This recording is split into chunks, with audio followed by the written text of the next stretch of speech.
राधे राधे दोस्तों, कैसे हैं आप सब। दोस्तों, हमारे YouTube चैनल पर आप लोगों का स्वागत है।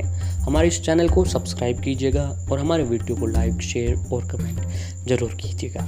दोस्तों, आज रविवार 13 सितंबर यानी कि आज इंदिरा एकादशी का पर्व है।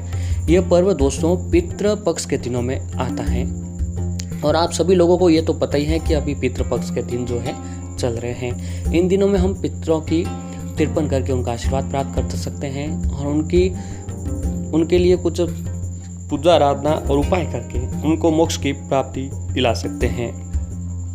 दोस्तों, पितृपक्ष में आने से इस एकादशी का महत्व है जो और भी ज़्यादा बढ़ जाता है। इस दिन लोग व्रत रखते हैं जिससे पितरों की मोक्ष की प्राप्ति होती है। और जो व्रत रखता है, व्रत रखने वाले व्यक्ति के जीवन में खुशियों का वास होता है। और ऐसी भी मान्यता है कि यदि आपके पूर्वज जाने अनजाने किसी पाप के कारण यमदेव के पास दंड भुगत रहे हैं तो इस दिन विधि विधान से पूजा अर्चना किया जाए तो उन्हें मुक्ति मिलती है। इतना ही नहीं, यह भी कहा जाता है कि इंदिरा एकादशी की कथा सुनने मात्र से आपके पितरों के ऊपर जो मोक्ष की प्राप्ति होती है। अगर आपके पितृ हैं जो यमलोक में नरक यातना भुगत रहे हैं तो इन दिनों में सच्ची श्रद्धा से व्रत रखने से आपके पितरों को क्या होता है, वो मुक्ति मिलने लग जाती है। ये व्रत दोस्तों पितरों की शांति के लिए रखा जाता है। इस दिन जो व्रत रखते हैं वो भगवान विष्णु और जो हमारे पितृ होते हैं वो हम पर बहुत ही जल्द प्रसन्न होने लगते हैं। और ऐसे ही दोस्तों, अगर आप इस दिन भगवान विष्णु की आराधना के साथ साथ माता लक्ष्मी जी का भी जो है पूजा आराधना करते हैं तो आपके जीवन की जो सारी परेशानियाँ चली आ रही है वो खत्म होती हैं और आपके ऊपर भगवान विष्णु जी का जो है आशीर्वाद बना रहता है। और अगर पुण्य पितरों को इस व्रत का दान देते हैं तो मोक्ष की प्राप्ति होती है। इतना ही नहीं, भगवान श्री हरि विष्णु के चरणों में बैकुंठ धाम की स्थान जो है वो प्राप्त होता है। कहते हैं कि इंदिरा एकादशी व्रत के पुण्य से मोक्ष उन्हें मिलता है जिन्हें नरक लोक का कष्ट यमलोक में यमराज देते हैं। साथ ही संतानों का कल्याण, वंश वृद्धि और सुखमय जीवन का आशीर्वाद जो है हमें मिलता है। मान्यताओं के अनुसार हर घर में इस व्रत को करना चाहिए। कहते हैं कि मृत्यु के बाद बैकुंठ धाम में इस व्रत को करने वाला व्यक्ति को है जो उनको स्थान प्राप्त होता है। अगर दोस्तों इस एकादशी के दिन भगवान विष्णु जी के साथ साथ माता लक्ष्मी जी की भी आप पूजा आराधना करते हैं तो आपके जीवन की सारी परेशानियां जो वो खत्म होने लगती हैं।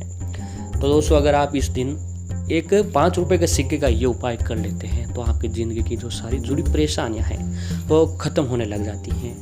तो आज के इस वीडियो में हम आप दोस्तों वही बताने जा रहे हैं कि आपको ये उपाय कर लेने से सारी परेशानियों का अंत जो है वो होता है। आइए जानते हैं क्या है वो उपाय। वैसे तो हम बहुत सारे व्रत करते हैं और बहुत से भगवान में आस्था भी रखते हैं और हर एक व्रत का वो भी अपना एक अलग महत्व होता है, उसका एक अलग ही फल मिलता है। ऐसा ही एक व्रत होता है जिसका नाम है एकादशी, जो कि भगवान विष्णु जी के समक्ष रखा जाता है।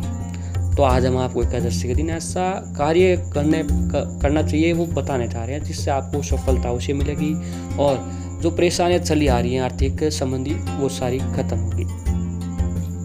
तो दोस्तों, इसके लिए आपको करना क्या है, एक 5 रुपए का सिक्का लेना है। इस उपाय को करने के लिए आपको एक बात का ध्यान रखें कि इसमें 5 रुपए का नोट नहीं लेना है, सिर्फ सिक्के का इस्तेमाल करना है। अब घर के मंदिर के आगे बैठ जाएं। यह उपाय आप सुबह या शाम जब भी आपको समय मिलता है उस समय आपको यह काम कर लेना चाहिए। जब भी आप उपाय करते हैं उस समय आपको फिर से एक बार स्नान कर लेना चाहिए, स्वच्छ वस्त्र धारण करें और हो सके तो इस दिन पीले रंग के कपड़े ही आपको पहनने चाहिए। और घर के मंदिर के सामने बैठने के बाद माता लक्ष्मी और भगवान विष्णु दोनों एक ऐसे चित्र में हो या मूर्ति पे हो जो दोनों साथ में बैठे हो, वो पूजा स्थल पर रख दें जहाँ दोनों साथ साथ विराजमान हो। अब आपको उस सिक्के को लेकर अपने पूजा स्थल पर बैठ जाना है। उस सिक्के को आपको अपने घर के मंदिर में भगवान विष्णु माता लक्ष्मी जी के सामने रख देना है। फिर हाथ जोड़कर सच्ची श्रद्धा के अनुसार आपको 21 11 108 अपनी सच्ची श्रद्धा के अनुसार आपको ओम नमः भगवते वासुदेवाय मंत्र का जाप करना होगा। जाप करने के बाद आपको हाथ जोड़कर भगवान विष्णु माता लक्ष्मी जी को पीले फूल अर्पित कीजिए, पीले मिठाइयाँ भोग लगाएं, तुलसी का भोग लगाएं, खीर का भोग लगाएं और हल्दी से तिलक करें। और फिर माता लक्ष्मी जी के महामंत्र ओम नमो महालक्ष्मी मंत्र का आपको जाप करना है, वो भी 21-11 बार अपनी सच्ची श्रद्धा के अनुसार कर सकते हैं। फिर आप उस सिक्के को अपने हाथ में लेकर आपकी जो भी परेशानियां हैं, आर्थिक परेशानी, धन संबंधी, चाहे कैसी भी कोई परेशानी हो, पितृ दोष जो भी हो, उस सिक्के को हाथ में लेकर भगवान विष्णु जी को बोल देनी है।